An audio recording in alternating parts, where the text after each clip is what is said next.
Hey, thanks, ladies, and good evening, everyone. We're absolutely cruising through this regular season, but it's definitely lived up to the hype. Thank you so much for staying up with us and watching Gulf Coast Gridiron. I'm Bailey Smith. And I'm Bradley Schimmel. We got a lot of action to get to tonight, so let's get things started with our Week 9 game of the week. Bailey. This one is the longest standing rivalry in Collier County, the 52nd Coconut Bowl between Naples and Lely. The Trojans trying to get their first win in this series since 2009. Lely had all the right tools to be a serious threat to the Golden Eagles. Trojans on the first drive. They're on fourth down here, but Brady Quinn uncorks this absolute gem to Ty Collins. That diving catch is insane. Dino Joseph would punch it in right after for the first score of the night. A little bit later in the first, Trojans offense still rolling. Quinn back to pass. This time, Jaden Pino, another butte for 6. Lely leading 12-0. But Naples was able to slowly break down the Trojans' defense and make some magic happen. A back-and-forth battle, and just before half, Jamar Jerome, here on second and 22, doesn't matter. He bursts through, takes it all the way back home to chip away at the deficit. The Golden Eagles pulled away in the second half, and that trophy will stay in Naples. Boy, that was a good game, but hold on to your hats for this next one. It's time to talk about two powerhouse teams with one loss combined this season, Cape Coral and Riverdale. Fasten your seatbelts. This one's about to get real. Now, this was the scene when our cameras arrived. Riverdale in the driver's seat. But right out of the gate came the Seahawks. A quick opening score here. Derek Hooker to Vincent Miranda. Just like that, a one-score game.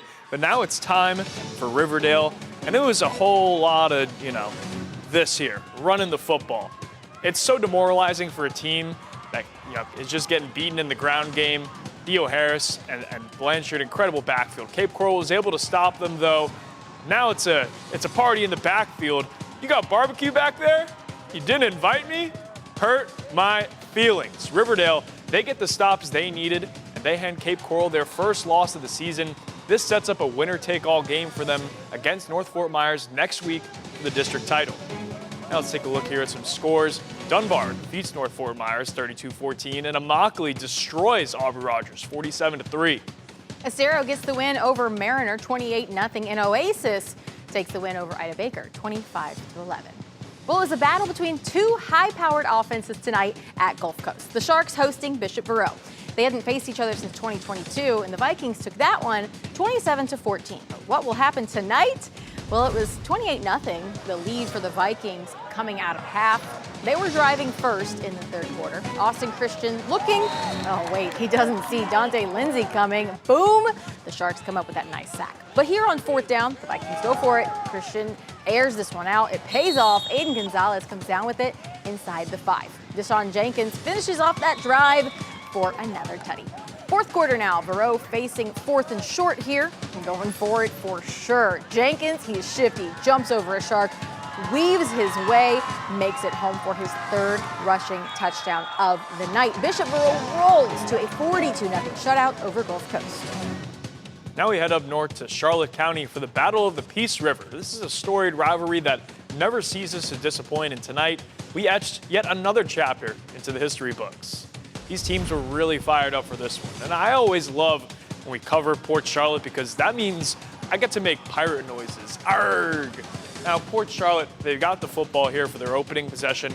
Ball is in the air and a pirate does not come down with it. It is Connor Kraus with the takeaway. Tarpon football off. An early mistake there by Port Charlotte, but can they capitalize? They ran the ball, moved up the field, but the Port Charlotte defense hangs tough. Look at them swarming to the football, getting after the quarterback. It was a whole lot of defense until the Pirates broke this one open. Logan Flaherty to Jalen Francis in stride here, and he says sayonara. He takes this one all the way home for the game's first score, and they didn't look back. Port Charlotte takes this one as they hold on strong to their first place spot in the district. All right, well, how about some more football? It's Marco Island Academy at Canterbury. Scoreless here. Marco's Carter Good showing off his arm here. Pretty good. Finding Ryan Windrick is enough to move the chains, but not enough to find points. Cougars turn, though. Anthony Sinatra Jr. connects with Brock Catlin for 6. Little later, check out this trickery. It was Sinatra, Lance Fleming, and Catlin to move the chains. But then Fleming comes in clutch with this sick catch. Canterbury moves to 5-4 with a 34-0 shutout. And now some more scores. Golden Gate, they fall to Barron Collier 49-35, and Sarasota Christian shuts out Babcock Ranch. Meanwhile, South Fort Myers shuts out Clewiston, and Lakewood Ranch gets the win over Gateway. Now, a lot of games, a lot to digest. It's late in the season. We have to see what kind of implications the results of tonight's games have on the playoffs. Let's take a gander at our updated standings here. Yeah. Here's where we currently stand here. District 5 or 5A, District 10, Cape Coral leads the way, followed by Charlotte and Mariner. All right, let's move to 5A, District 11. We've got North Fort Myers. That's actually a little bit switched around a little bit, but Riverdale, they are 7-1 right now. North Fort Myers, no, they are at the top because of their district standings, 4-4. We'll see how that goes next week. And then meanwhile here, 4A or 5A, District 12, Gulf Coast leads the way, 5-3 overall, and they unfortunately lost tonight. But you know what matters at this point is a district wins. Following them is Immokalee, Golden Gate, and Palmetto Ridge. All right, 4A, District 12. Port Charlotte, ARG at the top. South Fort Myers, Naples, and Dunbar all following them. And then finally, we take a look at 3A, District 13, Cypress Lake. They've had a tremendous season. They lead the way, followed by Estero, Lemon Bay, and Island Coast. All right, I've got my top 5. Okay. Do you have your top 5? All right. Let's hear it. Okay, you want to go with your 5th? Number 5? My 5th? Yeah. I believe my 5th was Naples. Okay. No, actually no. I take that back. It was Riverdale. Riverdale was my 5th. Okay. My 5th, I have Immokalee. And they've scored over 45 points per game. They had that huge win, blowing out Aubrey Rogers tonight. I think it's number 5. Me saying Riverdale at 5, I like your Immokalee take at 5. Yeah. I feel like though at 5, I feel like they deserve to be higher, especially after a win tonight beating an undefeated team. But we want to move on here, go on to our let's go on. fours? Let's go on. Okay, so my 4th team, I'll say Naples. Okay. Big win tonight over Lely in the Coconut Bowl. Okay, well, I'm actually going with Lely on that one. They did get that loss. I had them switched with Immokalee, but I put Lely back up. They are scoring more than 43 points per game. They're absolutely rolling. They were able to hold off Naples for most of the first half. Yes, Naples did come in and beat Lely in the second half, but they held their own there, and they're good. They're really good. Moving on here to number 3. 3rd time's a charm. I guess Community School of Naples is going to be my 3rd school. Mm-hmm. I think they're a really good team, and we don't talk about them a whole lot, honestly. I feel like they're sneaky. They're sneaky. I had them in my top 5. They had a loss tonight, so they got bumped out. But my number 3 is Naples at 6-2 and 1. You got to remember that tie from week 1. They held on to that trophy in the Coconut Bowl. They bounced back from a loss last week. That was going to be the first time that they were going to, or if they lost in this one, it would have been their first back-to-back losses since 2000. Crazy. Crazy stuff. But they didn't do it. They didn't do it. Yes. Anyways, all right, I'm going to go with our number 2 first, Bishop Verot. They impress me every single week. I know that they are 4-4 on the season right now. They've had their second shutout win in the last 3 weeks, but their strength of schedule is just crazy, as we already know. So they're my number 2. What about you? I'm convinced. Okay. No, I'm not. I'm going to say Port Charlotte's my number 2 team. Okay. I just feel like they beat you in all sorts of ways, and they're my number 2. All right, then tell me your number 1. How about them LaBelle Cowboys? How about them? All right. Undefeated regular season. Needed. How about them? Yes. My number 1, Port Charlotte. They're 7-1. They've won 4 straight, more than 14 points, or sorry, excuse me. They are only allowing 14 points per game. Their defense is just always stout. They're rolling also with their offense. One loss was to Venice, and they held them to just 29 points. So that was a close one. So for them on the road at Venice to keep the Indians that close, they're the reigning 7A champs. So that was very impressive. So I know you have them as number 2. I've got them as number 1. I think we had some very solid ball knowledge there. I think we had some very solid lists. Although I will say, no LaBelle in the top 5. Pretty controversial.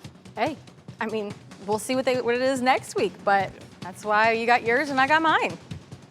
These are Bradley and Bailey's takes.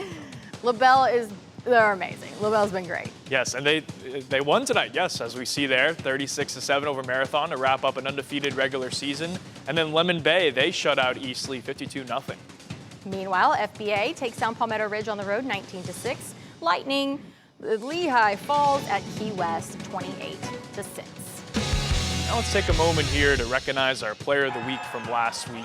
Lehigh quarterback Rayful Guest. He was stellar to say the least for the Lightning in Week 8. 296 yards, 4 touchdowns, and 43 points for Lehigh in their big win at Sarasota. Even after a coaching change, Guest was able to keep his guys focused and handle business just as he knew he could. I just played my best. I just did what I do. He's got that it, I don't know what it is, but he moves up in the pocket real well, manipulates the pocket really well. So it's a special thing. I think that obviously football teams kind of go with their quarterback, and right now he is our quarterback, and we're doing big things right now. Yeah, congratulations to Rayful Guest on this incredible honor. We'll see who wins this coming week here. We had plenty of great performances, so. That's such a fun name, too. Yes. Rayful Guest. I yes. like it. I like it. All right, well, it wouldn't be a Friday night in the Gulf Coast if we did not go with our top plays of the night. Again, we had our own top 5 standings. We have our own top plays. Should I go first? Go ahead. All right. Well, we watched it tonight. Ty Collins with that insane catch. He just amazes me all the time. First of all, he is like this little speed demon with well, okay, we're watching a different one there. But he is a speed demon with being a running back. The two-headed monster between him and Nino Joseph, but being able to make that diving catch, incredible. Yeah, it must be the hair. He's got a little Troy Polamalu to him. Look at that flow. Woo. And here's my top play. I always have a soft spot every week for these freaks of nature, these absolute specimens. Look at him rumble. There he goes. Deshaun Jenkins, you are something special. 3 Incredible. touchdowns tonight. A hat trick. 3. He might be the player of the week. Woo. We'll see. Who knows? All righty. Well, trouble's brewing, right? Sure When is. it's getting down closer to the end of the season. Oh man, coming to our daily routines, the Daily Cup of Joe. I don't really know what I'm reading to you right now. I'm reading you something about coffee. Listen, it's been a late night here. A great night of Week 9 high school football here in the Gulf Coast. It's getting serious now. I mean, the playoffs are coming up here, but You know what? I think it's my brain. I was like, I have to be on a plane in about 6 hours, so I'm like, I'm gonna need coffee. That's why I started reading this story about yes, coffee. she's in playoff mode. She's Damn, she's focused on the playoffs. I'm here. getting that jolt, that cup of Joe, man.